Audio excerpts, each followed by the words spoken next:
Bab 044. Pagi itu mereka berpisah sementara. Lisa benar-benar menuruti ucapan Rai untuk menghubungi Darko dan memastikan semuanya. Tentang Rai yang adalah jodohnya sejak kecil. Tentang pria itu yang selama ini terus mencarinya. Benar sayang, dia bahkan membeli Dark VIP hanya untuk menemukan kamu. Karena itulah beberapa tahun terakhir kami berselisih.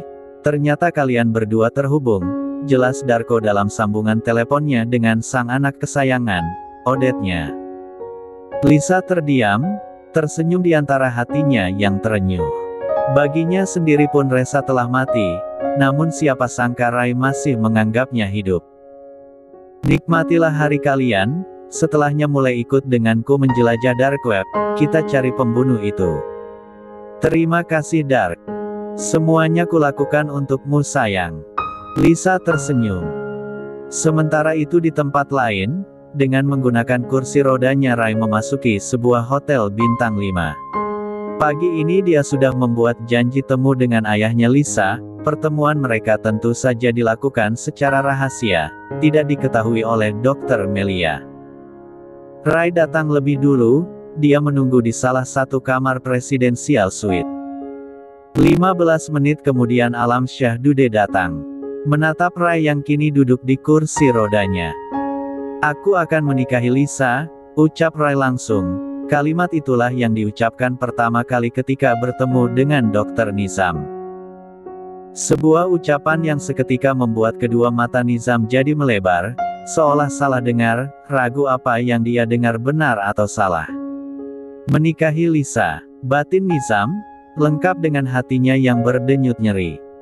Aku bisa menemukan Resa meski Anda telah membuatnya seolah mati. Sekarang, apa masih belum percaya jika aku bisa melindunginya? Tanya Rai pula, saat mengatakan itu tatapannya terlihat sendu.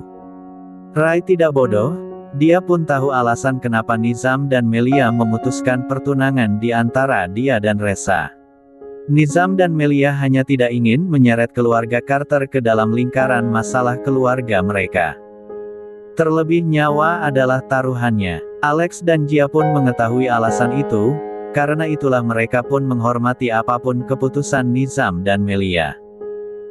Tapi sekarang semuanya sudah berubah, Rai bukan lagi seorang anak berusia 10 tahun yang tidak tahu apa-apa. Kini dia telah tumbuh dewasa dan memiliki sejuta kekuatan untuk melindungi Resa. Rai ingin Nizam mengerti tentang hal itu. Dan mendengar semua penjelasan Rai, Nizam tahu, kini dia tidak bisa menyembunyikan apapun di depan pria ini. Minta Dr. Samantha datang ke sini Dat, aku ingin ingatan Resa kembali. Aku mohon Rai. Bahkan saat mengatakan itu Rai pun memanggil Nizam dengan sebutan Dedi, seolah ingin hubungan di antara mereka kembali seperti semula. Dan tiap kalimat yang diucapkan oleh Rai, selalu membuat Nizam tak berkutik. Hatinya pun ikut teriris melihat Rai yang semenderita ini. Selama ini dia selalu mencemaskan Resa, sampai tidak sadar jika telah menyakiti Rai. Dia masih diam, sementara Rai terus berucap tentang tetap merahasiakan identitas Resa, juga merahasiakan pernikahan mereka. Aku mohon Dat, izinkan aku menikahi Resa. Aku butuh jaminan untuk membuatku yakin bahwa Resa tidak akan pernah pergi meninggalkan aku lagi.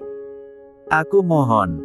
Rai memaksakan diri bangkit, ingin bersimpuh di hadapan Nizam dan memohon. Namun berujung nyaris jatuh dan Sam menahannya dengan cepat. Sementara Nizam masih berdiri di tempat yang sama, namun kini tubuhnya pun gemetar. Kamu bisa menikahi Resa, hanya dengan satu syarat, dapatkan restu istriku, ucap Nizam. Setelah cukup lama diam dan akhirnya dia buka suara. Tentang Melia adalah hal yang tak bisa dia rundingkan, bagaimanapun keputusan sang istri, itulah yang akan dia restui. Nizam adalah yang paling tahu, bagaimana ketakutan sang istri selama ini. Setelah semua keluarganya meninggal, kini Melia tidak ingin Resa mengalami hal yang sama. Sebagai seorang ibu, membuatnya tak mampu menghadapi kenyataan itu. Dan kini Nizam berada di 3 persimpangan, antara istrinya, anaknya dan Rai. Namun belum sempat Rai menjawab, Nizam sudah lebih dulu mengeluarkan sesuatu dari kantong jasnya di bagian dalam. Sebuah ponsel yang sejak masuk ke kamar ini sudah terhubung sambungan telepon dengan Melia. Nizam menyerahkan ponsel itu pada Rai. Cukup terkejut saat melihat panggilan itu sudah berlangsung selama 20 menit. Selama pembicaraan mereka dimulai, tanpa banyak tanya, Rai segera meletakkan ponsel itu di daun telinganya. "Mom," panggil Rai lirih. Sampai membuat air mata Melia di ujung sana mengalir semakin deras.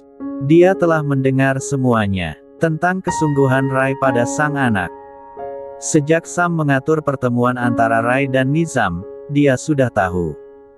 Di antara Nizam dan Melia sekalipun tidak pernah ada rahasia. "Dengarkan Mommy baik-baik Rai," ucap Melia, bicara dengan susah payah menahan sesak di dada. Antara sedih, terharu, bingung dan takut. Mommy tidak peduli pada pembunuh itu, yang Mommy pedulikan hanyalah Resa. Keselamatannya, hidupnya tenang tanpa ada yang mengusik. "Bisakah kamu menjamin hal itu?" tanya Melia pula. "Percayalah padaku Mom, aku bahkan berani bersumpah untuk melindungi Resa, membuatnya bahagia." Terang Rai, entah bagaimana lagi caranya untuk membuat Dedi Nizam dan Mommy Melia percaya. Tentang kesungguhannya tak perlu diragukan lagi. "Baiklah, kalau begitu tetap anggap dia sebagai Lisa." "Baik Mom," jawab Rai pasrah. Meski dalam hatinya Yak menyetujui akan hal itu. Dia akan membawa Resa kembali, bukan hanya untuknya tapi juga untuk dua keluarga, Dude dan Carter. Namun tak ingin membuat Mommy Melia cemas, jadi dia hanya bisa mengiyakan. Panggilan itu putus dan saat itu juga Sam mengeluarkan sebuah berkas di tas kerjanya. Memberikannya kepada Nizam. Nizam pun menerima itu, membukanya dan terkejut. Surat pernikahan. Sam telah menyiapkan ini semua sejak kemarin. 5 pengacara dia gerakkan untuk mempermudah semua urusan. Tak peduli meski perintah itu diberikan oleh sang tuan saat waktu menunjukkan dini hari. "Anda hanya tinggal menandatanganinya di sini tuan," ucap Sam, menunjuk sisi kiri sebagai wali, pengganti tanda tangan Resa. Surat yang menyatakan bahwa Nizam telah menikahkan putrinya dengan seorang pria bernama Ray Carter. Tanpa pikir panjang dan membuatnya meragu, Nizam pun segera menandatangani surat itu. Surat yang sudah lebih dulu ditandatangani oleh Rai. Dan setelah tinta pena itu terukir di sana, maka resmilah pernikahan ini. Sam hanya perlu mengembalikan ke pencatatan sipil dan kemudian mendapatkan buku nikah. "Jaga Resa baik-baik Rai, cintai dia tanpa menunjukkan jadi diri Resa yang sebenarnya." "Baik Dad, aku tahu batasanku. Bagaimana dengan kedua orang tuamu? Tentang Airin?" Rai tersenyum kecil. "Ternyata Dedi masih memperhatikan aku, sampai tahu tentang Airin. Hanya pernah dengar, ku harap pernikahan ini tidak merusak hubunganmu dengan keluarga Lincoln." "Tidak Dad, Uncle Neil tidak sejahat itu, Dedi Alex lah yang paling jahat." Kedua pria itu terkekepelan, sama-sama tersenyum seolah sebuah perayaan atas pernikahan ini. Nizam keluar lebih dulu dari dalam kamar hotel itu. Berjalan dengan tatapannya yang dingin menyusuri lorong hotel sampai masuk ke dalam lift, lalu tiba di basement dan segera masuk ke dalam mobilnya.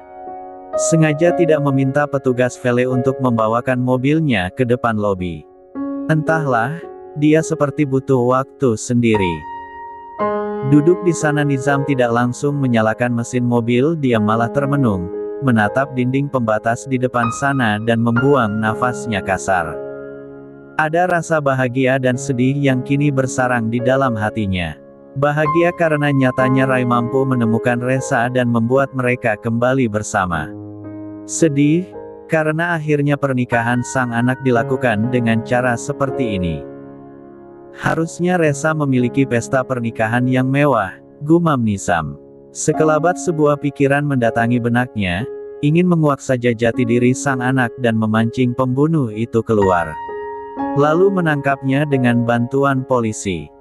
Namun tak lama kemudian Nizam menggeleng. Takut kalah licik dengan pembunuh itu dan malah membahayakan nyawa sang anak. Ya Tuhan, gumam Nizam, dia mengusap wajahnya dengan kasar. Mengambil ponselnya dan coba menghubungi Reza. Setelah berbunyi tut beberapa kali akhirnya panggilan itu mendapatkan jawaban. Tunggu Pak, aku ke ruangan dulu, ucap Lisa seraya berlari menuju ruangannya. Dia baru saja tiba di rumah sakit setelah beberapa saat lalu pulang untuk mengganti baju. Sekarang Reza tidak punya pekerjaan apapun karena tugasnya kini hanyalah tinggal merawat Rai. Dia bahkan seolah sudah keluar dari tim 5, udah ada penggantinya di dalam tim itu. Dan mengetahui sang anak sampai harus berlari ke ruangannya untuk menerima panggilan teleponnya membuat Nizam kembali berdesir nyeri hatinya. Beberapa tahun telah mereka lewati dengan hidup seperti ini. Halo Pak, ucap Lisa dengan suaranya yang terengah. Setelah masuk ke ruangan itu dia segera mengunci pintunya rapat-rapat. Tetap harus berhati-hati ketika mendapatkan telepon dari anggota keluarganya. Reza, panggil Nizam. Suaranya terdengar begitu lirih sampai membuat langkah Lisa terhenti, urung menuju kursi kerjanya dan duduk, berakhir berdiri di depan meja kerja itu. Kenapa Pak? Apa ada sesuatu yang terjadi? Maafkan Dedi. Pak, kenapa mengucapkan panggilan itu? Bukannya aku tidak boleh mengucapkannya. Maafkan Dedi sayang. Pak, apa yang terjadi? Lisa mulai cemas. Sementara di ujung sana, Nizam sudah meneteskan air matanya. Dadanya teramat sesak, namun harus tetap kuat dan tak boleh membuat Reza tahu bahwa dia telah menangis.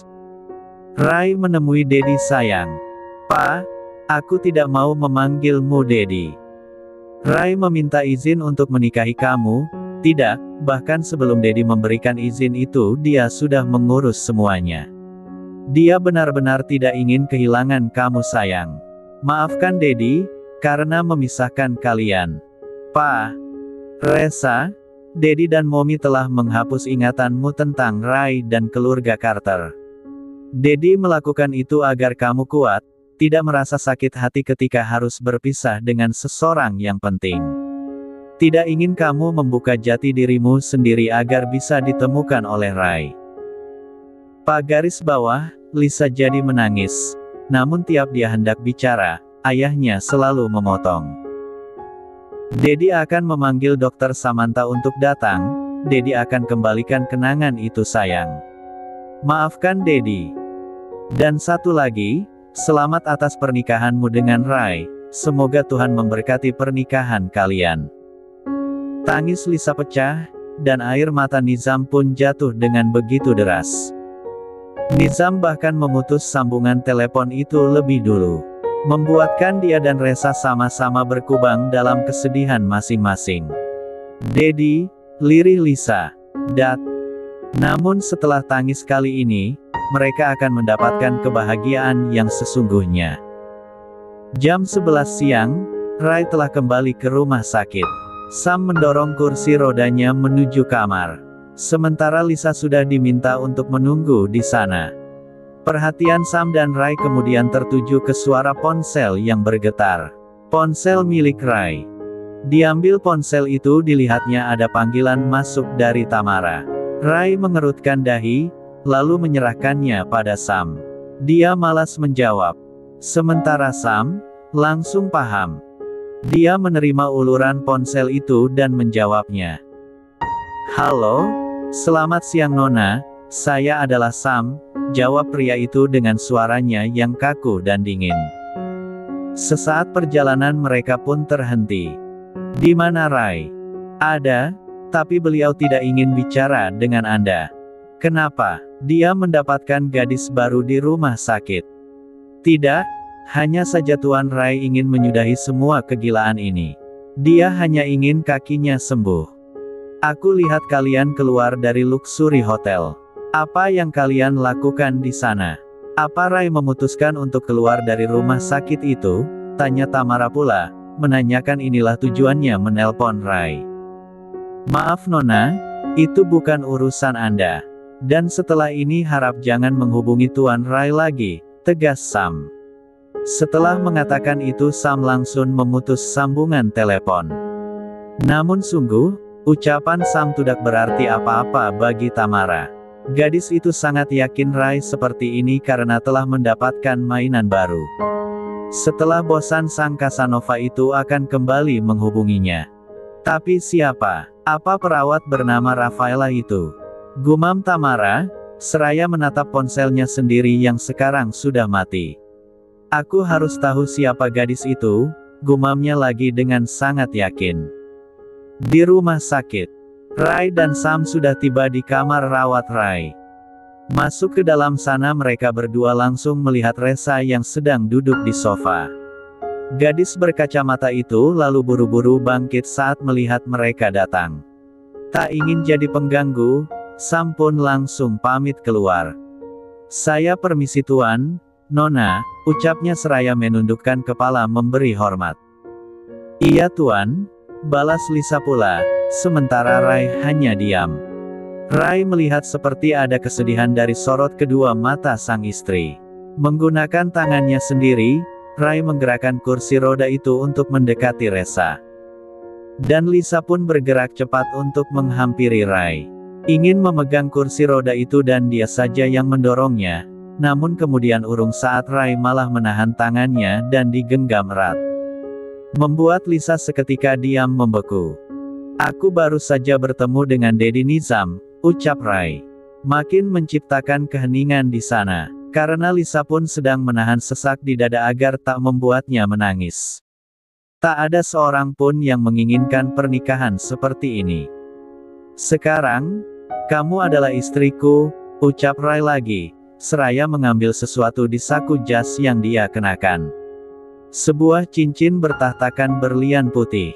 Indah sekali, dia pasangkan di jari manis tangan kanan Lisa. Maaf, secepatnya, aku janji akan membuatkan pesta yang meriah untukmu, Nyonya Muda Carter, terang Rai lagi dan saat itu tumpah sudah air mata Lisa. Dia terisak, menggigit bibirnya sendiri kuat-kuat agar tangis ini tidak pecah. Tadi, sang ayah dan ibunya yang meminta maaf, lalu sekarang Rai pun melakukan hal yang sama. Dicintai begitu dalam oleh banyak orang seperti ini membuat Lisa jadi terenyuh. Dia tak mampu bicara apa-apa lagi, sampai merasa tubuhnya ditarik dan masuk ke dalam dekapan sang suami.